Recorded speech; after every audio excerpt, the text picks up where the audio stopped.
क्या नाम था? रानी को में 3 लड़के आए थे और सभी 2 लड़के गए। अच्छा अच्छा, चलो ठीक।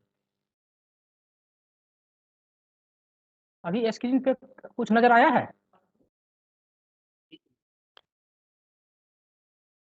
अच्छा, आप लोग तरित चालक का नाम सुना है? हाँ सर। और इंग्लिश में क्या बोलते हैं उसको? Lighting arrester. Lightning conductor sir. Lightning arrester बोलते हैं। क्या बोलते हैं उसको? Lightning arrester. अरेस्टर। यानी कोई लाइटनिंग होगा तो उसको क्या करेगा वो? अरेस्ट कर देगा। हाँ,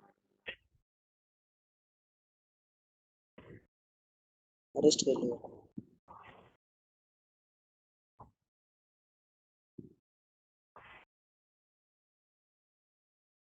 एक मिनट, कहाँ पिक्चर भाग गया लाने दो यार। हाँ, ये पिक्चर दिख रहा है? सर ये है लाइटनिंग अरेस्टर। क्या है? हाँ, तुम्हारा दवाई क्या? एक मिनट रुको बाबू। हाँ हाँ, ये है। हाँ वही है, रजिस्टर में। हाँ, ये देखो, इसका नाम है LIGHTENING, lightning ARESTOR, lightning arrester नाम है इसका। सुनो, इसका कनेक्शन कैसा है यहाँ पर मालूम है? देखो, 132 के भी साइड का है ये पिक्चर। ये है 132 के भी साइड का पिक्चर है। किधर का पिक्चर है ये? 132 के भी साइड। हाँ, तो यहाँ पर कितना आपको इंसुलेटर दिख रहा है? ये दिख रहा है 1 और 1 2 दिख रहा है ना? 2। इसमें क्या है मालूम है आपको?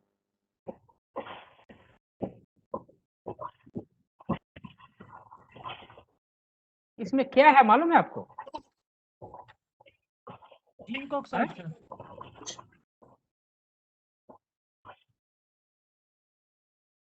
सर।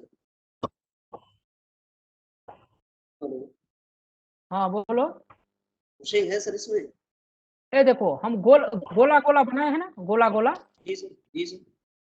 इसके अंदर में ना यस सर। ऐसा ऐसा ही गोला जो है ना, एक दूसरे के ऊपर में है। Metal zinc oxide. क्या है? Metal zinc oxide. हाँ, मेटल जो है जिंक ऑक्साइड का जो है एक ब्लॉक रहता है, गोल गोल जो है ना, जैसे आधा किलो का बटखरा देखा है वजन करने वाला? हाँ वैसे। ये तो खाचा खाचा रहता है, वो एकदम प्लेन दिखेगा, हल्का काला टाइप का दिखेगा, एकदम प्लेन। इतना इतना मोटा गोला, एकदम राउंड जो है ब्लॉक होगा। ठीक ना? एक के ऊपर एक के ऊपर एक के ऊपर एक के ऊपर एक रखा हुआ रहता है। क्या रहता है? Metal zinc oxide. Metal zinc oxide इसमें रहता है। मेटल जिंक ऑक्साइड रहता है। अब सुनो, इसमें मेटल जिंक ऑक्साइड का ब्लॉक पूरा रखा हुआ है। अभी लाइटनिंग अरेस्टर लगाए किसके लिए हैं? हेलो, लाइटनिंग अरेस्टर लगाए किसके लिए? ये तो पहले हमको जानना पड़ेगा ना। तो उसके लिए एक चीज सुन, पहले देखो। अच्छा, बिजली गिरना, ठनका गिरना, ये सबको मालूम है ना? ये सबको बिजली गिरा, ठनका गिरा, ये सब जो बात करते हैं। हेलो, जी सर। अरे बोलता है ना, कहीं बिजली गिरा, ठनका गिरा, आज इतना आदमी मर गया, ये हो गया वो हो गया, कभी कभी होता है ना। तो देखो, वो जो बिजली गिरना, ठनका गिरना होता है ना, उसमें कितना वोल्टेज रहता है, कितना करंट रहता है, कितना समय तक के लिए रहता है, उसमें पावर कितना रहता है, इसके बारे में अगर थोड़ा आइडिया हो साउंड जाए। नहीं आ रहा है सर। ए प्रभाकर दास, ये देखो तो मेरा आवाज नहीं आ रहा अर्जुन साउंड। अर्जुन आ रहा सर पूरा। देखा? अरे सब जगह जा रहा है, तुम अपना सिस्टम दुरुस्त करो, बेमतलब हमको क्या हो गया सर? आरोप मत लगाओ। हाँ हाँ हाँ, चलो चलो कोई बात नहीं। अच्छा सुनो बाबू लोग, कहीं पर अगर लाइटनिंग गिरेगा, बिजली गिरेगा, जिसको ठनका गिरना बोलते हो ना, तो उसमें कितना वोल्टेज करंट कितना समय के लिए हो सकता है, कितना पावर रहेगा। अच्छा कहीं ठनका गिरता है, बिजली गिरता है, तो उसको गिरते हुए कोई देखा है, एकाएक चमका समाप्त हो गया, यही होता है ना। तो देखो इसमें एक representative value of lightning stroke आपके स्क्रीन पे दिख रहा है। जो अगर एक लाइटनिंग स्ट्रोक होगा तो कितना वोल्टेज करंट कितना समय के लिए और कितना पावर आता है, उसमें देखो वोल्टेज कितना रहता है उसमें मालूम है, 2 इंटू 10⁸ वोल्ट, 2 इंटू 10⁸ वोल्ट। लिख के देखो, 2 के ऊपर 8 शून्य लिख के आप पढ़ के देखो तो कितना होता है। हेलो, 2 के हम लोग 400 132 वोल्ट का बात 132,000 का बात करते हैं, ये देखा कितना वोल्टेज हो गया है, समझ में आया। दूसरा करंट कितना है, देखो करंट कितना है, हेलो करंट कितना है, 2 into 10⁴ एम्पियर। देख लो ये फिर कितना आ गया है। अच्छा अच्छा ये कितना ड्यूरेशन के लिए रहता है, 10⁻⁻⁵ seconds। हाँ बहुत कम समय के लिए। अब पावर कितना रहेगा इसमें, 0.1 मिलीसेकंड। हाँ उसकी पावर 5 8 8 के इंटू 10⁵ किलोवाट का पावर एक ग्राउंड इतना आता है। अगर इसको कोई रास्ता न मिले तो इतना वोल्टेज करंट पावर जिस जगह गिरेगा उसको पूरा जला के राख नहीं कर देगा है। हेलो, ये अगर कहीं गिरे जमीन के आसपास, वहां जो भी मिलेगा उसको जला उला के मार मुर के बर्बाद नहीं कर देगा, तो नाबूद कर देगा। तो सोचो हमारा जो टीएसएस के ऊपर में अगर ये गिर जाए तो जो करोड़ों करोड़ों रुपया का जो सामान सब लगा के रखे हो तो सब सिस्टम तो चौपट। तो कोई तो ऐसा होना चाहिए जो बोलेगा क्या, भैया तुम सबको बचा लेंगे, भले ही हम समाप्त हो जाए लेकिन तुम सबको जरूर बचा लेंगे। ऐसा कोई आदमी तो चाहिए, जो बहुत कम मिलता है आज के डेट में। मान लो भैया डॉक्टर हमरा आज के डेट में, मान लो डॉक्टर सब छोड़ के भाग भी जा रहे हैं, तो डॉक्टर भैया भाग नहीं रहा, इलाज आपको पीपीई किट पहन के भी कर ही रहे ना, तो आज के डेट में वही समझो। तो ऐसा ही एक डॉक्टर चाहिए जो उसको कुछ भी बीमारी ऐसा दैवीय कृपा से आए तो बचाने के लिए कोशिश करे। तो वो जो दैवीय कृपा से बचाने के लिए जो कोशिश कर रहा है उसी को हम लोग क्या बोलते हैं, लाइटनिंग अरेस्टर। अब इसका फंडा समझना है, पहले इसका फंडा समझना है। तो मीटिंग समाप्त हो रहा है, तुरंत ज्वाइन कीजिएगा, मीटिंग समाप्त हो रहा है तुरंत ज्वाइन कीजिएगा, ठीक ना। तुरंत देखो हम रुकेंगे नहीं, अब हम रुकेंगे नहीं, इंतजार करेंगे नहीं पढ़ाई करने के लिए, ठीक ना।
हाँ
हेलो हेलो चलो पहले इस पिक्चर को देख लो। ये है लाइटनिंग अरेस्टर दिखा। इसमें देखो क्या क्या चीज है, इसमें क्या क्या चीज है देखो, ये बता रहा हूँ। देखो इसका अपर टर्मिनल यही है ना, हेलो, यस सर। पिंक वाला जो कि अपर टर्मिनल है, इसका लोअर टर्मिनल है, ऊपर का नीचे का दो ठीक है। यहाँ पर एक देखो गोल टाइप का बायां तरफ से जो हम एरो मार्क मारे हैं लंबा सा, उसमें देखो एक गोल टाइप का दिखता है, हैं? इसको हम लोग डिस्कनेक्टर कहते हैं। क्या बोलते हैं? डिस्कनेक्टर। डिस्कनेक्टर। अब हम आप इसको बताएंगे। देखो ये काम कैसे करता है ये पहले जानो। अच्छा देखो, अभी तो पावर सप्लाई इस तार में है, जो जो फीडर आपका गया है ट्रांसफार्मर के पास, जो कंडक्टर ट्रांसफार्मर के पास गया है, उसी कंडक्टर में से एक जंपर लेके लाइटनिंग अरेस्टर में लगा दिए हैं हम लोग टर्मिनल में। हेलो, जी सर। अच्छा, और इस इंसुलेटर यानी अंदर में जिंक जिंक का जो है, मेटल जिंक का जो है ब्लॉक सब रख दिए हैं, और उसका निचला टर्मिनल देखो मास्ट पे है ना, लेकिन वो मास्ट पर डायरेक्ट नहीं है, मास्ट पर डायरेक्ट नहीं है, उसमें एक गोल टाइप का लगा हुआ है ना, वो डिस्कनेक्टर है, हैं? क्या है? डिस्कनेक्टर है। इसलिए लगाया गया है, जो देखो अगर ये इसके अंदर में जो जितना इंसुलेशन है अगर ये पंक्चर हो जाए तो करंट तो इसके थ्रू जो है मास्ट में लगातार जाने लगेगा। मान लो थंडरिंग हुआ, थंडरिंग समाप्त भी हो गया, लेकिन ये पंक्चर जब हो जाएगा, ये डिस्कनेक्टर अगर पंक्चर हो जाएगा, हेलो, डिस्कनेक्टर अगर मान लो ये ब्रस्ट हो गया, पूरा पंक्चर हो गया, ये आपका लाइटनिंग अरेस्टर, नॉर्मली क्या होता है, नॉर्मली क्या होता है, लाइटनिंग अरेस्टर आया ना तो इस ऊपर से नीचे ग्राउंड में चला जाएगा, फिर से ये काम करने लगेगा लाइटनिंग अरेस्टर।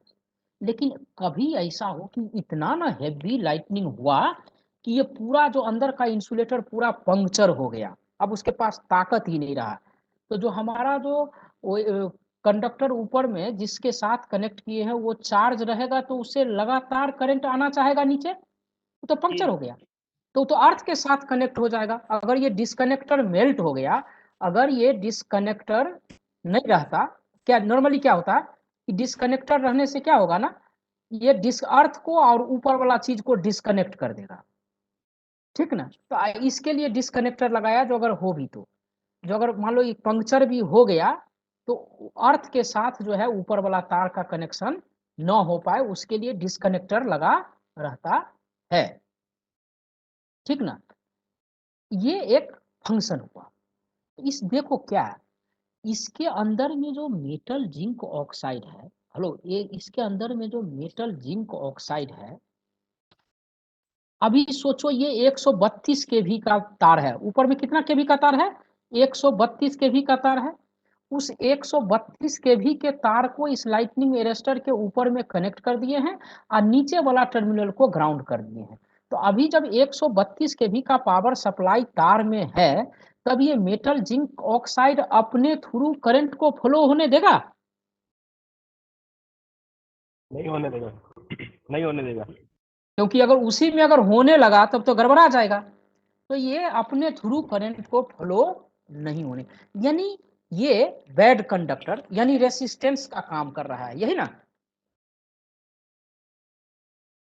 लेकिन क्या होता है, इस मेटल जिंक ऑक्साइड का एक गुण है, ये जो हमारा सिस्टम का मैक्सिमम वोल्टेज हम लोग यहाँ से 145 के भी मानते हैं। कितना मानते हैं? 145। जो प्राइमरी साइड में जो एचवी साइड में जो लाइटनिंग अरेस्टर है, उस 132 के भी हम लोग पढ़े हैं ना, वो मैक्सिमम जो है सिस्टम का वोल्टेज 145 के भी हो सकता है। कितना हो सकता है मैक्सिमम ईश्वरराम? 145 के भी जो है मैक्सिमम जो है इसका सिस्टम का वोल्टेज हो सकता है। क्लियर? हेलो जी जो प्राइमरी साइड में 132 के भी का हम लोग पावर सप्लाई बोलते हैं ना, वो मैक्सिमम 145 के भी हो सकता है, राइट। अब सोचो 145 के भी ऊपर में सप्लाई है, तब ये मेटल जिंक ऑक्साइड क्या काम कर रहा है, अपने थ्रू जो है करंट को जाने नहीं दे रहा है, यानी वहां पर रेसिस्टेंस तगड़ा है, बैड कंडक्टर है, वो जाने नहीं देगा। लेकिन जब सिस्टम वोल्टेज से ज्यादा वोल्टेज अगर आ जाएगा, तो अगर सिस्टम से अगर ज्यादा वोल्टेज आ जाएगा तो क्या होगा, पूरा इक्विपमेंट सब है उसको डैमेज कर देगा। किस चीज को डैमेज कर देगा? सबके इंसुलेशन को डैमेज कर देगा। हेलो, जितना इक्विपमेंट है सबके जब ज्यादा वोल्टेज आएगा तो उस वोल्टेज के लाइक जो है इंसुलेशन जब नहीं रहेगा तो सब इक्विपमेंट के इंसुलेशन को डैमेज नहीं कर देगा क्या? उसके थ्रू पार नहीं कर जाएगा अर्थ में? हेलो, ठीक ना। तो उससे बचने, साजन कुमार ईश्वरम साखला 2 बार बोल चुका हूँ। क्या बात कर रहे हो आपस में यार? समझा रहा हूँ, समझ ही नहीं रहे हो। हाँ, क्या बोला, जो सिस्टम का हमारा 145 के भी वोल्टेज आएगा, उस केस में मेटल जिंक ऑक्साइड जो अंदर में है ना, अपने थ्रू करंट को फ्लो नहीं होने देता है। अब सोचो, हम लोग सभी इक्विपमेंट में इंसुलेशन रेसिस्टेंस कुछ मिनिमम रखे होंगे, आईआर वैल्यू का मान, सभी इक्विपमेंट में इंसुलेशन रेसिस्टेंस कुछ मिनिमम रखे होंगे। अब सोचो एकाएक बहुत ज्यादा वोल्टेज ये लाइटनिंग का आया, तो क्या वो जिधर से आसान रास्ता मिलेगा उधर से जाएगा ना। हेलो, जिधर से आसान रास्ता मिलेगा उधर से जाएगा। अगर लाइटनिंग अरेस्टर नहीं लगा होता तो जितना भी इक्विपमेंट है वो जहां पर आपको कम इंसुलेशन मिला, रेसिस्टेंस मिला मिलता, उसके थ्रू लाइटनिंग अरेस्टर जाता, उस इक्विपमेंट को पूरा फाड़ फूड़ देता, ब्लास्ट कर देता। लेकिन ये जो एक मेटल जिंक ऑक्साइड जो ऐसा, अच्छा, मेटल जिंक ऑक्साइड जो है, ब्लॉक सब है, ये इंसुलेटर जो है, ये कैसा है, इसमें एक स्पेशल गुण है। हेलो, इसमें एक स्पेशल गुण है। क्या गुण है मालूम है? जो ही एक लिमिट के बाद वोल्टेज इसमें आएगा ना, ये कंडक्टर के रूप में काम करने लगेगा। सिंपल सीधा तरीका याद रखो। क्या बोले, ये मेटल जिंक ऑक्साइड ऐसा है जो इसका सिस्टम वोल्टेज है उस पर ये बैड कंडक्टर का काम कर रहा है, अपने थ्रू करंट को जाने ही नहीं दे रहा है। लेकिन जो ही सिस्टम वोल्टेज से ज्यादा वोल्टेज आया, ये कंडक्टर के रूप में काम करने लगेगा। जितना ज्यादा वोल्टेज होगा उतना ज्यादा कंडक्टिविटी इसका बढ़ जाएगा, और अपने थ्रू जो है सब वोल्टेज करंट को क्या करेगा, अर्थ में ग्राउंड कर देगा। ये इसका है। तो सुनो, रेसिस्टेंस का नाम सुने हो? एक रेसिस्टेंस होता है और एक रेसिस्टर होता है। इसका कोई आदमी बताओगे? आईटीआई करके तो आए हो भैया, हमको समझाओ मैकेनिकल भाषा में, इलेक्ट्रिकल को। एक रेसिस्टेंस है और एक रेसिस्टर है, दोनों में अंतर क्या है?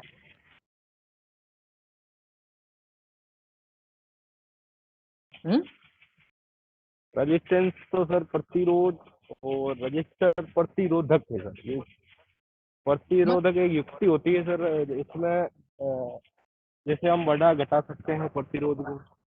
अरे रेसिस्टर जो है ना एक मटेरियल है। हेलो, रेसिस्टर एक, हेलो, रेसिस्टेंस एक मटेरियल है जिसके पास रेसिस्टेंस नाम का प्रॉपर्टी है। रेसिस्टर एक मटेरियल है जिसमें रेसिस्टेंस नाम का एक गुण है। क्लियर? तो ये जो रेसिस्टर होता है ना, अलग अलग तरीके का होता है। इसको एक बोला जाता है लीनियर रेसिस्टर, नाम आप लोग पढ़ा होगा। उसके बाद एक होता है नॉन लीनियर रेसिस्टर, ओमी और अनोमी चालक सर। ठीक ना। उसके बाद जो है, ये सब हमको पढ़ाना नहीं है लेकिन पढ़ा दे रहे हैं। और उसके बाद एक होता है एलडीआर का नाम सुना है? LDR, light dependent resistor, light dependent resistor. उसके बाद एक और नाम सुना है फोटो रेसिस्टर, फोटो रेसिस्टर। ये सब डिफरेंट टाइप का रेसिस्टर है। तो ये जो मेटल जिंक ऑक्साइड, इसमें जो लाइटनिंग रेसिस्टर में ना ये लगा है नॉन लीनियर रेसिस्टर लगा है, नॉन लीनियर रेसिस्टर लगा है। इसमें एक लिमिट के बाद जितना ज्यादा वोल्टेज होगा ये कंडक्टर के रूप में काम करेगा, अपने थ्रू जो है करंट को जाने देगा। नॉन लीनियर रेसिस्टर एकदम फंडा समझ में आओ। तो लाइटनिंग रेसिस्टर कैसे काम करता है ये समझ में आया? सिंपल देखो ना, सिंपल ये है गैपलेस, इसमें कोई गैप नहीं है। हेलो, इसमें कोई गैप नहीं है। अभी देखो हम दाहिना तरफ जो है, या एक रेड कलर का एरो मार्क मारे हैं, देखो एरो मार्क मारे हैं रेड कलर का मारे। अब देखो हमारा नीचे में ग्राउंड है, नीचे में ग्राउंड है, एक ग्राउंड का ब्लॉक बनाए हम। अब देखो अभी ये जो हमारा एरो मार्क है ना, ये लाइव है, एरो मार्क लाइव है। इसमें मान लो 25 केवी का सप्लाई है और इसको इतना मिनिमम डिस्टेंस में हम मेंटेन किए हैं, मिनिमम डिस्टेंस मेंटेन किए हैं जिस पर जो है इस लाइव कंडक्टर से इस अर्थ जो है उसमें करंट फ्लो नहीं कर रहा है, हवा है बीच में। क्या है? सिर्फ हवा है बीच में। तो ये जितना हम एयर गैप रखे हैं उसमें वो लाइव से जो अर्थ में करंट नहीं जा रहा है। हेलो, नहीं जा रहा है, मान लेते हैं मिनिमम डिस्टेंस कुछ रखे हैं। अभी 25 केवी का ऊपर में चार्ज है, नीचे अर्थ है, इसमें करंट नहीं जा रहा है। लेकिन ज्यों ही 25 केवी से मान लो 50 केवी हो गया, तो जो मिनिमम डिस्टेंस पर हम रखे थे जिसमें 25 केवी के लिए वो एयर इंसुलेटर के रूप में काम करता था, लेकिन अभी 50 केवी आ गया तो जो उतना एयर गैप जो है ना उसके पास उतना रेसिस्टेंस नहीं रहा, पावर नहीं रहा है। वो 50 केवी के लिए जो है ना वो पाथ जो है ना कंडक्टर हो जाएगा। यही प्रिंसिपल पे काम करता है, यही प्रिंसिपल पे काम करता है lightning resistor. Normal system voltage पे समझ के रखो बैड कंडक्टर के रूप में काम करेगा, और जब एक्स्ट्रा वोल्टेज आएगा अदर देन मतलब ये सिस्टम वोल्टेज, तो वो कंडक्टर का काम करने लगेगा और अपने थ्रू जो है करंट को ग्राउंड कर देगा। ये देखो, देखो यहाँ पर देखो, दाहिना तरफ देखो, सबसे दाहिना तरफ पिक्चर देखो, जिंक ऑक्साइड गैपलेस सर्ज अरेस्टर है ना, सब ब्लॉक दिखाया है और नीचे वाला ब्लॉक जो है वो अर्थ से कनेक्टेड है ना। हेलो, समझ में आया? हेलो, कोई कुछ बोल ही नहीं रहा। जी सर, जी सर। आया सर। हाँ, तो अब जो है ना एक चीज और पढ़ना पड़ेगा आप लोगों को, समझे ना।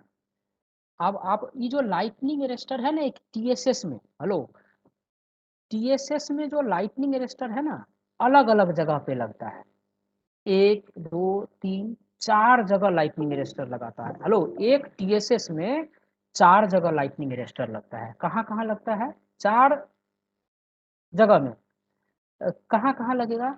एक लगेगा टीएसएस में, तार जो लाते हैं ना, पावर लाइन का स्ट्रक्चर, टावर से जो तार लेके आए हैं टीएसएस में, वहां टीएसएस में जो ही वो तार घुसेगा ना उस तार में पहले लाइटनिंग अरेस्टर लगा देंगे।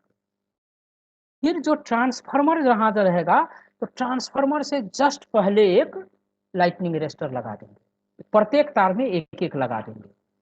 तो एचवी साइड में कितना हो गया? 2 जगह हो गया ना। अब एलवी साइड में 25 के भी साइड में क्या होगा, जब ही ट्रांसफार्मर का सेकेंडरी साइड में पहुंचेंगे ना तो एक टर्मिनल को तो ग्राउंड कर दिए हैं, जो दूसरा टर्मिनल है उस दूसरा टर्मिनल में ट्रांसफार्मर के जस्ट बाद एक लाइटनिंग अरेस्टर लगा दें। समझ में आया? और क्या होगा कि जो 25 केवी का जो हम लोग बना रहे हैं पावर सप्लाई ओएचई में देने के लिए ना, तो टीएसएस में टीएसएस के बाउंड्री पर जहां पर ओएचई में पावर सप्लाई भेजने के लिए तार को भेजेंगे, उस तार में जो है पहले लाइटनिंग अरेस्टर लगा देंगे, तब ओएचई में सप्लाई जाने देंगे। तो 25 केवी साइड में दो जगह और 132 केवी साइड में 2 जगह निकला। हेलो, 4 जगह लाइटनिंग अरेस्टर लगा। अब झंझट देखो, आईटीआई पार्टी अजमेर और ये जो भी है, ये लाइन वोल्टेज और फेज वोल्टेज क्या होता है भाई? ये लाइन वोल्टेज देखो, लाइन वोल्टेज का नाम लिया, वर्षा हुआ और ये कट गया। हाँ, मेरा फेज और न्यूट्रल के बीच में लाइन वोल्टेज दो फेजों के बीच मध्य।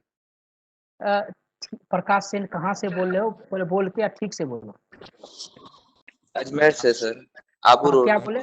हाँ बोलो, क्या बोल रहे थे आप? फेज वोल्टेज सर फेज और न्यूट्रल के बीच, और लाइन वोल्टेज दो फेजों के मध्य। हाँ, यानी दो, मान लो आर फेज का तार है और वाई फेज का तार है, तो इन दोनों के बीच में जो वोल्टेज होगा ना, उसको बोलेंगे लाइन वोल्टेज। Very good. और अगर वाई और बी फेज का तार अलग अलग है, तो उन दोनों तार के बीच में जो वोल्टेज नापेंगे ना, वो भी हो जाएगा हमारा लाइन वोल्टेज हो जाएगा। राइट, वोल्टेज हो गया, ठीक है ना। लेकिन यही आर वाई बी कोई भी फेज है, उसके और एक नीचे अर्थ बना दिए, नीचे क्या किए, एक अर्थ बना दिए, तो वो एक फेज और अर्थ के बीच में, न्यूट्रल के बीच में जो हम लोग वोल्टेज मापेंगे, वो क्या हो जाएगा, फेज वोल्टेज हो जाएगा ना। याद रखना, फेज वोल्टेज हो जाएगा।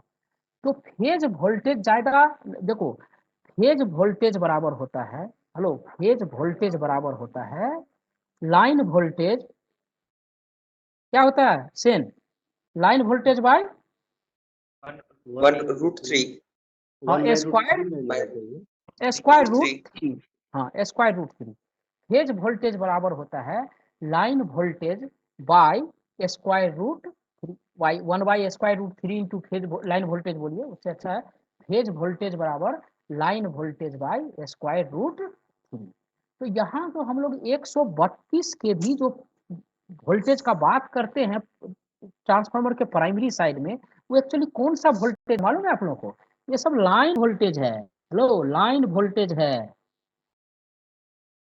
जो 132 के भी जो हम लोग बात करते हैं टीएसएस के ट्रांसफार्मर के प्राइमरी साइड में, जो 132 के भी है ना, ये लाइन वोल्टेज है।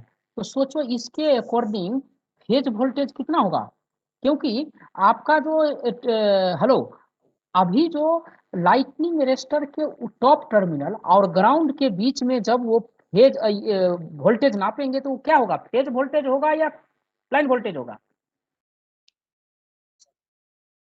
फेज वोल्टेज होगा सर। फेज वोल्टेज होगा। तो फेज वोल्टेज कितना का फेज वोल्टेज है, उसी फेज वोल्टेज के आधार पर ना हम लाइटनिंग अरेस्टर का रेटिंग डिसाइड करेंगे। 132 के भी तो लाइन वोल्टेज है, उस पर हम क्यों डिसाइड करें? उस 132 के भी का जो तार है, उसका फेज वायर है, उसका ग्राउंड के साथ कनेक्शन जब होगा लाइटनिंग अरेस्टर के केस में, तब वो एक्चुअली फेज वोल्टेज कितना होगा, उसी के आधार पे हम डिसाइड करेंगे ना, जो कितना वोल्टेज का हम जो है रेटिंग का लाइटनिंग अरेस्टर लगाएं। तो आप लोग निकालिए 132 के अकॉर्डिंग जो फेज वोल्टेज कितना होगा, 76,212। अरे ये बड़ा गजब है, ये तुम बहुत तेज आदमी है। तो 76,212 जो भी है ना, 76 पॉइंट कुछ भी के भी होगा, 12 के भी जो भी आया होगा, उसके आधार पर लाइटनिंग अरेस्टर का जो है रेटिंग डिसाइड किया जाता है। बात समझ में आया? तो ये देखो, एक जो है यहाँ पर एक लिखा होगा, देखो जब 132 के भी का पावर सप्लाई रहेगा, तो हम लोग 120 के भी का लाइटनिंग अरेस्टर लगाएंगे। कितना का लगाएंगे? 132 के भी का अगर हमारा इनकमिंग सप्लाई रहेगा, तो कितना के भी का ले लिए, 120 के भी का। लेकिन अगर 220 केवी का इनकमिंग सप्लाई रहेगा तो 198 केवी का, अगर 110 केवी का अगर हमारा फेज ये इनकमिंग वोल्टेज रहेगा टीएसएस में तो कितना का रहेगा 96 केवी का। लेकिन 25 केवी साइड में कितना का रहेगा, हेलो 25 केवी के साइड में, 42 हाँ केवी का 25 के, क्यों सेकेंडरी साइड में जो 25 केवी है वो एक्चुअली फेज वोल्टेज है, वो लाइन वोल्टेज नहीं है। तो उसके आधार पर जो है हमारा क्या किया जाता है, जो लाइटनिंग अरेस्टर सेलेक्ट किया जाता है वो 42 केवी का किया जाता है। ये देखो टाइप ऑफ लाइटनिंग अरेस्टर, इस जो स्क्रीन में दिख रहा है टाइप ऑफ लाइटनिंग अरेस्टर होगा non linear metal oxide resistor type without gap. Block सब जो एक दूसरे के ऊपर में है वो कोई गैप नहीं है, non linear metal oxide resistor type without gap. तो लाइटनिंग अरेस्टर का फंडा समझ में आया आप लोगों को? हेलो हाँ सर, जैसे कि आप बताए कि यहाँ से लाइन अपने टीएसएस में लेते हैं सप्लाई, तो वहाँ पे एक पहले लाइटनिंग अरेस्टर लगाते हैं, लेकिन हम लोग का जो टीएसएस है उसमें ऐसा नहीं किया गया है। नहीं, होना यही चाहिए, स्टैंडर्ड है, अब नहीं है तो अलग बात है, लेकिन जनरली यही होता है, समझे ना। लाइट जेहू टीएसएस में, अभी देखना जेहू टीएसएस में तार घुसेगा ना, सबसे पहला काम वही करता है, वहां क्या करता है एक लाइटनिंग अरेस्टर जो है लगा देता है, ठीक ना। अब देखो ये कहाँ गया था इस पिक्चर में, हाँ अच्छा अभी एक मिनट देखो, हम अभी कितना दिन पीछे हैं क्लास में मालूम है? 2 दिन पीछे हैं। हेलो, हम क्लास में 2 दिन पीछे हैं। अच्छा यहाँ देखो एक मॉनिटर रखा हुआ है, कोई डायल गेज दिख रहा है आपको इस स्क्रीन पे? हेलो, वही ये जो मास्ट जिस पर लाइटनिंग अरेस्टर लगा है, यहाँ पर कोई डायल गेज दिख रहा है? देखो यहाँ पर इंडिकेटर, हेलो मार्क मारे, सर्ज मॉनिटर, हाँ इसको बोलते हैं हम लोग सर्ज मॉनिटर। सर्ज मॉनिटर, तुम लोग बहुत तेज आदमी है यार। हाँ इसको बोलते हैं सर्ज मॉनिटर। अच्छा ये लाइटनिंग अरेस्टर लगा के रखे हैं, जो इसके ऊपर में जब भी कोई एक्स्ट्रा हाई वोल्टेज करंट आएगा तो इस लाइटनिंग अरेस्टर के थ्रू किस में चला जाएगा? अर्थ में चल जाएगा। हेलो, तो भैया जिस दिन इस लाइटनिंग अरेस्टर को हम लोग लगाए तो उसके बाद कितना बार इसके थ्रू लाइटनिंग अंदर गया है, अर्थ में गया है, ये पता नहीं करना है हम लोग क्या? हेलो, इस लाइटनिंग अरेस्टर के थ्रू कितना बार जो है लाइटनिंग जो है अर्थ हुआ है, उसके लिए कोई मॉनिटर लगाना पड़ेगा ना। तो ये सर्ज मॉनिटर में ना, आवाज नहीं आ रहा सर्ज, सर। झूठ बोलता है सर। अवधेश जी देख रहे हैं, हाँ? अरे भाई सब जगह तो लाइट जा ही रहा है अच्छा से।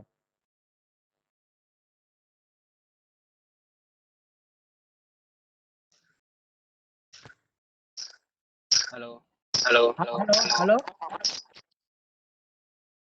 हेलो, चंद्रदीप कुमार अपना नेट ठीक कीजिए, अपना नेट ठीक कीजिए, लाइट आएगा। मेरी आवाज आ रही है सर? हाँ आपकी आवाज आ रही है। हेलो, यहाँ देखो हाँ वो सर। जो लगा हुआ दिखा था ना उस मास्ट में, इस मास्ट में देखो यहाँ और के पास सर्ज, भी आवाज आ रहा है नहीं आ रहा है? सबके यहाँ आवाज जा रहा है, आपका स्पेशल समस्या है, नेट आपका गड़बड़ है, ठीक ना बाबू, उसको थोड़ा सा एक बार रिफ्रेश कीजिए। सर मैं 1 मिनट होल्ड लूंगा आपसे। हाँ ठीक है लीजिए, हम तब तक रुकेंगे नहीं सर, नहीं। कुछ पूछना, सॉरी सॉरी सर, कुछ पूछना है सर इसी से संबंधित हमको की सर। कुछ और? हाँ बस इसी से संबंधित सर, हाँ बोलिए। उसमें मेरा नेट नहीं था। अच्छा लाइटनिंग नेट अरेस्टर नहीं, सर क्या है, हमको एक लाइन में सर बताइए। एक प्रोटेक्टिव डिवाइस है, लाइटनिंग अरेस्टर एक प्रोटेक्टिव डिवाइस है, प्रोटेक्शन डिवाइस है जो हमारे इलेक्ट्रिकल पावर सिस्टम को sky lightning extra high voltage surge से बचाता है, ओके सर। ठीक ना। अच्छा देखो, तो ओके उस मास्ट पे ऐसा ही एक सर्ज मॉनिटर लिखा हुआ दिखा था ना, हो ए हेमराज और ये अजमेर, ऐसा ही था ना वहां पर? तो इसमें देखो दो चीज दिख रहा है, इसमें एक दिख रहा है यहाँ देखो 0.00007 कुछ 2 ऐसे दिख रहा है ना। Hello yes sir. और नीचे एक देखो मिली एम्पियर में जो है करंट दिखा रहा है, ग्रीन फिर रेड। हाँ, तो ये सर्ज मॉनिटर जो है ना ऊपर में काउंटर बोलते हैं इसको, काउंटर, सर्ज काउंटर क्या बोलते हैं इसको, surge counter, surge surge counter. इसका मतलब ये हो गया इस लाइटनिंग एरेस्टर के द्वारा, इस लाइटनिंग एरेस्टर के थ्रू जितना बार जो है ग्राउंड हुआ था, डिस्चार्ज हुआ था, अंदर में करंट वोल्टेज गया था, वो यहाँ पर रीडिंग लिखा रहेगा, ठीक ना। और मान लो आज मेंटेनेंस करने गए तो यहाँ पर 0.0005 लिखा हुआ है। अब अगला 1 महीना के बाद गए मेंटेनेंस करने के लिए तो यहाँ पर क्या लिखा था, कितना जीरो लिख दिए हो, 3 0, 1 2 3 4 5 6 और अभी 8 लिखा हुआ है। इसका मतलब पिछला बार जो मेंटेनेंस करने गए थे और आज जो मेंटेनेंस कर रहे हैं, तो इसके बीच में कितना बार इसके थ्रू लाइटनिंग सर्ज पास किया है, 3 बार। समझ में आ गया। अच्छा, ये जो अंदर में जो इंसुलेटर के अंदर में जो है आपका मेटल जिंक ऑक्साइड जो है नॉन लीनियर रेसिस्टर है, जो सिस्टम वोल्टेज पर तो बैड कंडक्टर का काम करता है, लेकिन फिर भी थोड़ा बहुत तो उसमें लीकेज होगा कि नहीं होगा, थोड़ा बहुत लीकेज होगा, करंट जो है लीकेज होगा। हाँ वो होगा। तो उस लीकेज को बताने वाला कितना करंट लीकेज हो रहा है, ये देखिए स्क्रीन पे दिख रहा है, मिली एम्पियर में दिखा रहा है ना। हेलो, मिली एम्पियर में दिखा रहा है ना। ये देखो 0 के बाद 0.5 फिर 1 फिर 2 ऐसा 5 ऐसा करके मिली एम्पियर दिखा रहा है ना। तो इसको हाँ, तो हम लोग इसका भी लिमिट रखे हैं, जो कितना मिली एम्पियर जो है आपका करंट लीकेज हो सकता है। उससे ज्यादा अगर लीकेज होने लगा, देखो लाल वाला रेंज दिख रहा है ना, इसका मतलब जो है इसका आईआर वैल्यू घट रहा है, तब ना आपका लीकेज करंट ज्यादा हो रहा है। समझ में आया। इसको मॉनिटर करने के लिए ऐसा रहता है। तो लाइटनिंग अरेस्टर का फंडा समझ में आया आप लोगों को। सर हाँ बोलो माया राम गोचर। ये लाइट जो ये बिजली गिरती है लाइटिंग अरेस्टर पे क्यों गिरती है, ट्रांसफार्मर भी तो गिर सकती है, क्या कारण है इस पे गिरने का। बात तो सही है भैया, गिरना तो सब जगह जाएगा, लेकिन तोड़ के किसको भागना चाहेगा। जहां पर रेसिस्टेंस ज्यादा मिलेगा उधर जाएगा, कि जहां कम मिलेगा वहां जाएगा, कम मिलेगा वहाँ। पहला। दूसरा देखो टीएसएस के ऊपर में हम लोग ऊपर में तार भी तो लगा के रखे हैं, ट्रांसफार्मर के ऊपर में तार भी जो अर्थ स्क्रीन लगाए थे ना। हाँ सर। तो उसमें क्यों नहीं जाएगा ऊपर, जो तुम्हारा ट्रांसफार्मर में जाएगा ऊपर। तो इसीलिए तो एक्स्ट्रा प्रोटेक्शन दे के रखे हैं हम लोग। जो हमारा जो केबल उस केबल में जो ही तार आएगा तो सबसे आसान पाथ खोजेगा, और सबसे आसान पाथ यही मिलेगा। और ऐसा ऐसा सर हम लोग बड़ा बड़ा बिल्डिंग में भी लगा देते हैं सर। लगाते ही हैं, ठीक है। हो आगे बढ़े। सर ये सर लिमिटेशन कितना है लीकेज करंट का। हाँ वो अभी आ रहे हैं ना, मेंटेनेंस तो करने दो तब ना, मेंटेनेंस बढ़ाने दोगे तब ना। हाँ ठीक है सर। तो देखो, तो भैया एक काम करो, इस लाइटनिंग अरेस्टर का मेंटेनेंस हम लोग पढ़ लेते हैं, और आप ही लोग बताओ भैया हम इस लाइटनिंग अरेस्टर के मेंटेनेंस में क्या क्या करें। तो आप लोग बताना भाई। हम लाइटनिंग अरेस्टर का पिक्चर लेके आते हैं, और कौन आदमी बताएगा, नया आदमी में से कौन आदमी बताएगा जो इसमें हम लोग क्या क्या मेंटेनेंस कर सकते हैं। हेलो, लाइटनिंग अरेस्टर दिखा आपको। सर एलए का रेटिंग के बारे में लाइटनिंग कुछ अरेस्टर बताइए। नाम बोलिए, कहाँ से बोल रहे हो। सर देवीलाल मुर्मू बोल रहे हैं। कहाँ से बोल रहे हो। रॉक्सी से। रॉक्सी। हाँ शांति से रहो। 132 के भी तरफ वाला में 120 के भी का लगेगा, और 25 के भी साइड में 42 के भी का लगेगा। पहले अभी इतना ही रखो, बात की बात बाद में करेंगे, ठीक है। ठीक है आपका जो समस्या है उसका सोल्यूशन बाद में होगा, ठीक है। हेलो, अच्छा आप लोग बोलिए, इस लाइटनिंग अरेस्टर के मेंटेनेंस में क्या क्या किया जाए। सुनो, सबसे पहला एक चीज हम आपको सिखा देते हैं, वो याद रखिए। किसी भी इक्विपमेंट के मेंटेनेंस करने के लिए जाइए ना, हेलो, किसी भी इक्विपमेंट का मेंटेनेंस करने के लिए जाइएगा तो आपको क्या करना है, लिखना है डेट ऑफ चेकिंग। क्या लिखना है फॉर्मेट में, डेट ऑफ चेकिंग लिख दिए। उसके बाद लिखेंगे क्या, जो हम जिस इक्विपमेंट का, हेलो, जिस इक्विपमेंट का हम लोग मेंटेनेंस कर रहे हैं उसके बारे में भी कुछ कुछ लिख लेंगे। क्या लिख लेंगे मालूम है, जो इस इक्विपमेंट का लोकेशन क्या है, इस इक्विपमेंट का लोकेशन क्या है। कोई दिक्कत है? अगर ये लोकेशन मिल गया, इस इक्विपमेंट का रेटिंग क्या है, ये किस डेट को बना था, date of manufacturing, date of manufacturing. उसके बाद क्या लिखेंगे, date of commissioning, date of commissioning. क्या लिखे हम लोग, रेटिंग लिखे, डेट ऑफ कमीशनिंग लिखे। उसके बाद लिखेंगे मेक लिखेंगे, यानी किस कंपनी का बना हुआ है, हेलो, किस कंपनी का बना हुआ है। इसका मतलब क्या है कमीशनिंग का? आ रहे हैं, सीरियल नंबर क्या है, सुनो ना, सीरियल नंबर क्या है, समझे ना। ये सब चीज जो है हम लोग लिख लेंगे। क्या लिखे, डेट ऑफ चेकिंग, यानी जिस दिन आप डेट इसको चेक करने के लिए गए हैं, कि किस लोकेशन में लगा है, ये लिख लीजिएगा। इस इक्विपमेंट का रेटिंग क्या है, लिख लीजिएगा। ये किस डेट को बना था, ये मटेरियल इक्विपमेंट, वो डेट ऑफ मैन्युफैक्चरिंग हो जाएगा। डेट ऑफ कमीशनिंग, यानी किस तारीख को, किस डेट को इसको हम लोग चार्ज किए थे, यहाँ पर लगा के काम में लेना चालू किए थे, किस डेट को, वो हो जाएगा डेट ऑफ कमीशनिंग। इसका मेक है कौन है, किस कंपनी का बना हुआ है, इसका सीरियल नंबर कितना है, ये जानकारी रहेगा तब ना हमको कोई भी रिपोर्ट देना होगा तो हम लोग पता करेंगे। क्लियर हुआ ये चीज? अच्छा, इतना, ये सिर्फ लाइटनिंग अरेस्टर नहीं, सीटी हो, पीटी हो, एटी हो, एलए हो, बीएम हो, सीबी हो, ट्रांसफार्मर हो, सब में ये हमको लिख के, ये सब कॉमन चीज सब में रखना है। क्लियर हो गया? आगे बढ़े। अब बताओ, कोई आदमी इसमें बताओ, इसमें मेंटेनेंस क्या क्या हो सकता है। देखा, बोला था ना मैं, कुछ सारे इक्विपमेंट में कुछ कुछ मेंटेनेंस कॉमन ही होते हैं, ऐसा बोला था मैं। तो क्या मेंटेनेंस हो सकता है इसमें कॉमन? हाँ, सूखे कपड़े से इंसुलेटर साफ करेंगे। अच्छा, सूखा कपड़ा से बोलता है ये इंसुलेटर को साफ सफाई कर देगा पूरा। हाँ ठीक है, उसके बाद डेट करके सर लाइव अब पहले सुनो, करेंगे सर इसमें। हेलो, ब्लॉक उलॉक होगा वो सब बाद में बताएंगे, ब्लॉक उलॉक होगा बाद में बताएंगे, मेंटेनेंस करना क्या है ये पहले बता दे रहे हैं। हाँ भैया, क्या क्या इसमें काम करेंगे। एक तो हुआ जो ये जो इंसुलेटर है, इसका नीचे ऊपर जितना है सूखा कपड़ा से साफ सफाई कर देंगे। हेमराज, अगला काम क्या करेंगे? पेंटिंग कर देंगे सर। अरे पेंटिंग से पहले और काम नहीं करोगे, जो जनरल मेंटेनेंस है और इसी से। सेंसर देखेंगे इसका। अरे पहले ऊपर, पहले उसको चेक ऊपर, करेंगे सर, उसको फ्लैश मार्क तो नहीं है।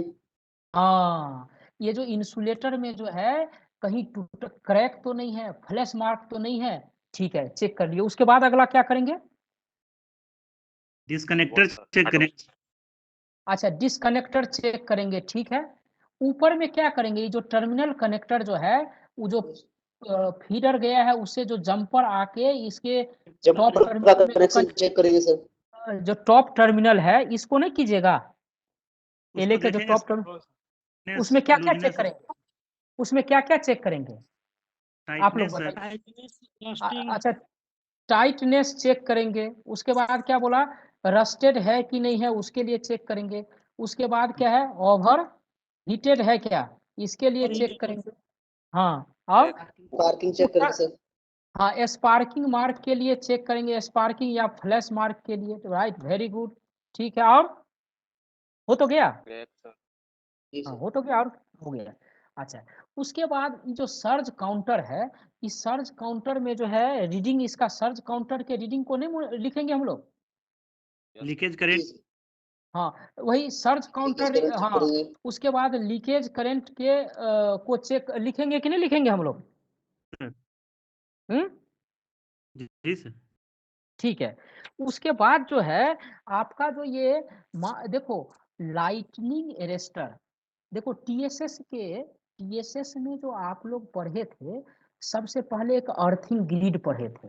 अर्थिंग ग्रिड का जितना भी ढांचा था, जितना भी मेश था, सब में लाइटनिंग एरेस्टर था, बड़ी ड्रिल था, सब आपस में जुट के एक अर्थिंग सिस्टम बनाया था ना। हाँ सर। लेकिन लाइटनिंग एरेस्टर एक ऐसा इक्विपमेंट है पूरे टीएसएस में, जहां जहां पर भी लाइटनिंग एरेस्टर है ना, उसके लिए एडिशनल जो है, सेपरेट जो है, क्या बोले, सेपरेट अर्थ इलेक्ट्रोड हम लोग लगाए हैं। अर्थ इलेक्ट्रोड लगाए हैं। क्या बोले, लाइटनिंग एरेस्टर ऐसा है जिसके लिए एडिशनल यानी सेपरेट अर्थ इलेक्ट्रोड लगाए हैं। तो कैसे कनेक्शन होगा मालूम है? इस लाइटनिंग एरेस्टर का कनेक्शन जो है, ये जो अलग से एक अर्थ इलेक्ट्रोड लगा है उसके साथ कनेक्शन होगा, और उस अर्थ इलेक्ट्रोड का कनेक्शन जो है किसके साथ होगा? अर्थिंग ग्रिड के रॉड था। हाँ, समझ में आया ये चीज? ठीक है। अच्छा, ये जो लाइटनिंग एरेस्टर के लिए जो अर्थ इलेक्ट्रोड लगाए हैं ना, ये लाइटनिंग एरेस्टर के जितना नजदीक हो सके उतना नजदीक लगाए, 2.5 मीटर में, 2.5 मीटर में लगाएंगे। चलो 2.5 मीटर में लगाएंगे। चलो ठीक है, क्लियर हुआ? तो अब सोचो, ये जो लाइटनिंग एरेस्टर में देखो, हमारा जो लोअर टर्मिनल है, हेलो, लाइटनिंग एरेस्टर का जो लोअर टर्मिनल होगा, उस लोअर टर्मिनल और मास्ट के बीच में क्या लगा है हमारा? डिस्कनेक्टर लगा, और यहाँ इसका अर्थ के साथ कनेक्शन होगा, यानी मास्ट के साथ एक बॉन्ड पत्ती लगा होगा। जी सर। और इस मास्ट के साथ कितना बॉन्ड निकला होगा? एक या दो बॉन्ड निकला होगा? दो बॉन्ड निकल के गया होगा ना अर्थ इलेक्ट्रोड में कनेक्ट होने के लिए। अच्छा, दोनों बॉन्ड एक ही नट बोल्ट में रहेगा कि अलग अलग रहेगा? हाँ, जब भी हम लोग दो बॉन्ड बोलते हैं, एक से दो के बीच में दो बॉन्ड कनेक्ट हो, तो दोनों बॉन्ड अलग अलग नट बोल्ट से अलग अलग होल में रहेगा। क्लियर हुआ? Yes sir. तो इसका मतलब ये हो गया, इसका अर्थिंग टाइटनेस चेक कर लिए हम लोग। जी सर। हेलो, अच्छा, ये जो ये आप लोग बोले ना, जो लीकेज करंट कितना होगा भैया, अभी बोला था ना, कोई कौन बोला था? चंद्रदीप। हाँ सर, ध्रुवो बोला। ध्रुवो बोला। কোথায় থেকে বলছি ও? सियालदा सर। सियालदा। ये 500 माइक्रो एम्पियर, कितना बोले? मिली नहीं, माइक्रो एम्पियर कितना होना चाहिए? 500 माइक्रो एम्पियर से कम होना चाहिए। समझ में आया? आगे बढ़े? हेलो, आगे बढ़े? बहुत समझदार आदमी है भैया। सही से टेस्ट करना होगा तो। अरे क्या चीज टेस्ट करने, उसके लिए एक THRC मीटर आता है, थर्ड हार्मोनिक रेसिस्टर जो है ना, ये करके एक रहता है, THRC मीटर आता है। उस मीटर से जो है यहाँ पर हम लोग, वो जो केबल आए हैं ना, उस केबल में जो ही लगाओगे ना, तो बता देगा कितना करंट लीकेज हो रहा है। आप ये देखना, एक मीटर होगा मापने के लिए आपके यहाँ। अब आगे बढ़े? अच्छा, बिल्कुल जी सर। अच्छा, ये जो अर्थ रेसिस्टेंस इस लाइटनिंग एरेस्टर से जो हमारा अर्थ में कनेक्शन है, तो यहाँ कंबाइंड अर्थ रेसिस्टेंस नहीं मेजर करेंगे हम लोग? हेलो, कंबाइंड अर्थ रेसिस्टेंस मेजर करेंगे कि नहीं करेंगे? करेंगे सर। तो ये कितना आना चाहिए? 0.5 ओम आना चाहिए ना? जी सर। 0.5 होना चाहिए। हाँ, ठीक है। अच्छा, अभी सोचो, हमारा HV टर्मिनल और अर्थ के बीच में मेटल जिंक ऑक्साइड जो है लगा हुआ है, तो इस कारण से है, इसके बीच में कुछ तो IR वैल्यू है, तब तो इस सिस्टम वोल्टेज पर जो है इसके थ्रू करंट नहीं लीकेज कर रहा है। हेलो, बिल्कुल सर। तो हमको तो ये तो निश्चित करना पड़ेगा ना, जो इसके टॉप टर्मिनल और ग्राउंड के बीच में, हेलो, मतलब HT बोलो या अर्थ बोलो, यानी इसका टॉप टर्मिनल और अर्थ के बीच में जो है IR वैल्यू जो है कुछ तो मिनिमम होना, 1 मिनट रुको, लाइन आया, हाँ, एक कुछ तो मिनिमम होना चाहिए जिससे जो है करंट जो है इसमें सिस्टम वोल्टेज पे इसके थ्रू पास न कर पाए। तो बाबू अगर ये 132 के भी साइड का LA अगर होगा ना, हेलो, किस साइड का LA होगा, रुको रुको रुको 1 मिनट, बैटरी रनिंग लो, रुको।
किसी के पास सर का आवाज आ रहा है क्या?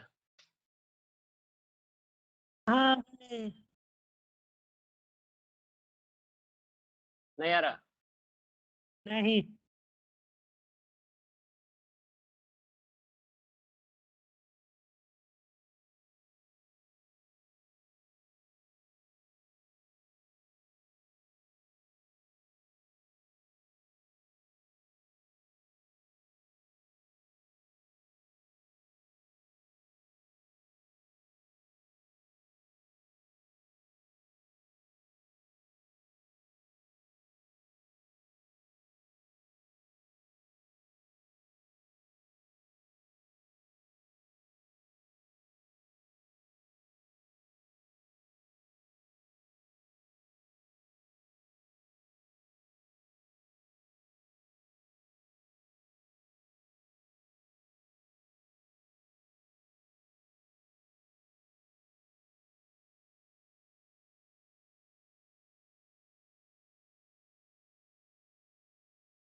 तो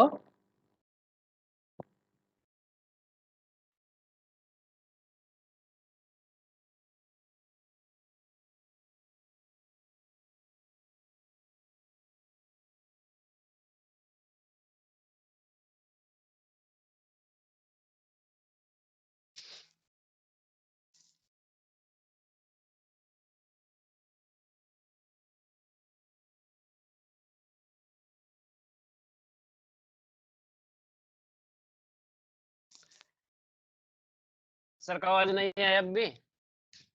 हाँ मेरा आवाज है।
हेलो हेलो आप लोग हाँ सर।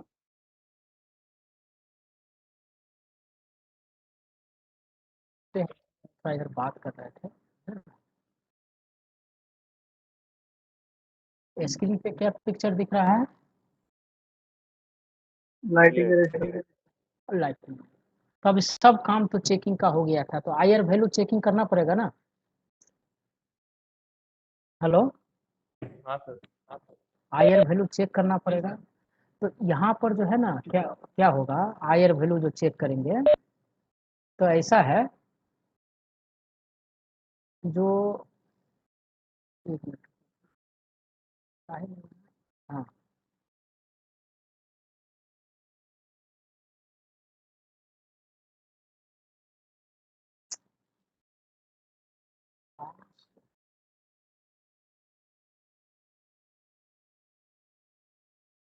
एक मिनट रुकिए।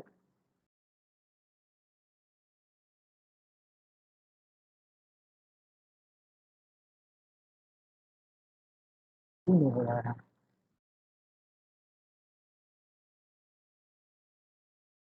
हाँ तो हाँ, तो हमारा क्या है, ये जो एलवी टर्मिनल है,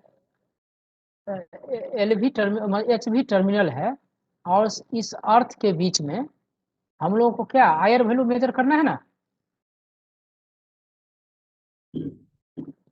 बस यहाँ एक ही वैल्यू चेक करना है। क्या करना है, एच एल अपर टर्मिनल और अर्थ के बीच में ही हम लोगों को जो है आईआर वैल्यू चेक करना है। और नीचे तो हमको आईआर वैल्यू चेक करने का एलवी टर्मिनल से है वो तो अर्थ पर है ही है। तो देखो अगर 132 के भी साइड का अगर एलए रहेगा ना, कितना का रहेगा 132 के भी साइड का अगर एलए रहेगा तो यहाँ पर मिनिमम आईआर वैल्यू कितना आना चाहिए मालूम है? 10 गीगा ओम। मिनिमम जो है वैल्यू आना चाहिए 10,000 मेगा ओम। ठीक है, जो बोला वही है। कितना है 10 गीगा ओम, जो भी बोल रहे हो सही है, ठीक ना। लेकिन अगर ये 25 के भी साइड में अगर एलए होगा, 25 के भी साइड का अगर एलए होगा तो यहाँ पर कितना मिनिमम होना चाहिए मालूम है? 1000 मेगा ओम।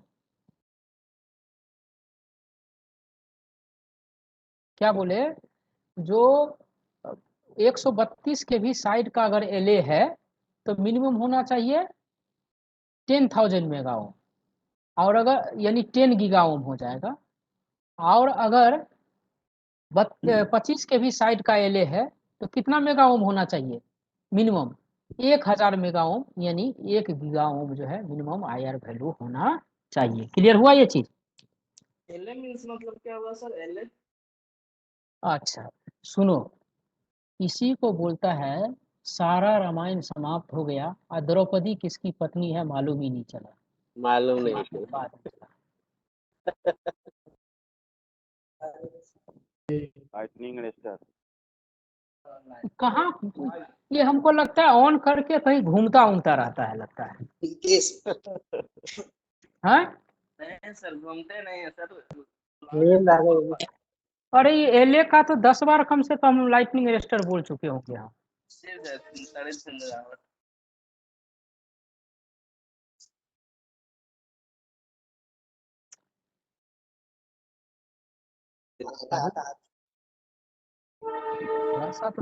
थोड़ा सा तो ध्यान देना ही पड़ेगा, नहीं तो कैसे चलेगा। ये कौन हंस रहा है वो इमोजी, कौन भेजा? सुबोध शर्मा। हाँ चलो, बाकी कल पढ़ते हैं हम लोग। हेलो अच्छा, अगर साढ़े साढ़े 8 से 8 5 13 9 5 14 9 से 2 बजे तक डायरेक्ट हो जाए तो कोई दिक्कत है क्या? तो बढ़िया रहेगा सर। कोई दिक्कत नहीं सर, हाँ सर, ठीक रहेगा सर। तो ठीक रहेगा। वही सर सोच रहे थे, क्या बोले सर टाइम? सर 9 से 2। 9 से 2 सर सही है सर।